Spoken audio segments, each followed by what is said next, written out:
ডিসেম্বরের শেষ ভাগে এসে দেশ জুড়ে বেড়েছে শীতের প্রকোপ। কুয়াশার চাদরে ঢেকে গেছে চারপাশ। রাতভর বৃষ্টির মতো ঝরেছে কুয়াশা। দেশের দক্ষিণ পশ্চিমাঞ্চলের সীমান্তবর্তী জেলা চুয়াডাঙ্গায় জেঁকে বসেছে শীত। হিমেল বাতাস ও ঘন কুয়াশায় বিপর্যস্ত জনজীবন। হাড় কাঁপানো শীতে সবচেয়ে বেশি ভোগান্তিতে পড়েছে ছিন্নমূল ও খেটে খাওয়া মানুষ। সকাল ৯টায় জেলায় রেকর্ড করা হয়েছে ৯.৬ ডিগ্রি সেলসিয়াস তাপমাত্রা, যা চলতি মৌসুমে জেলায় সর্বনিম্ন। ঠান্ডার জ্বালায় কিছু করতে পারছি না ভাই, নড়তেই পারছি না, এত ঠান্ডা। এখনো রোদ বেড়াচ্ছে না, কিছুই হচ্ছে না, খুব কুয়াশা, চোখে কিছু দেখা যাচ্ছে না রাস্তাঘাটে। মেহেরপুরেও বেড়েছে শীতের তীব্রতা। সকাল থেকে দেখা মিলছে না সূর্যের, সেই সঙ্গে বাতাসের তীব্রতা বাড়িয়েছে শীতের প্রকোপ।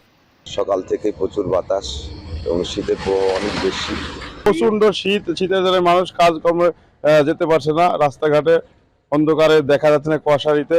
এই ঠান্ডায় রিক্সা চালানো খুবই গায়ে বাঁধা। আমরা তো গরিব মানুষ, এখন আমাদের তো চলতে হবে, বোঝেন। হেডলাইট জ্বালায় গাড়ি চালাতে হচ্ছে, বুঝেছেন, প্রচুর কুয়াশা।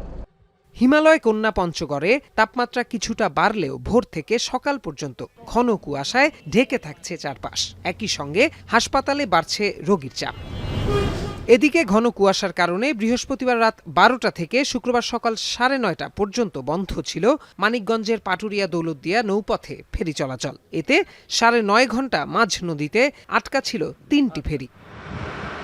প্রত্যয় দাস, এখন।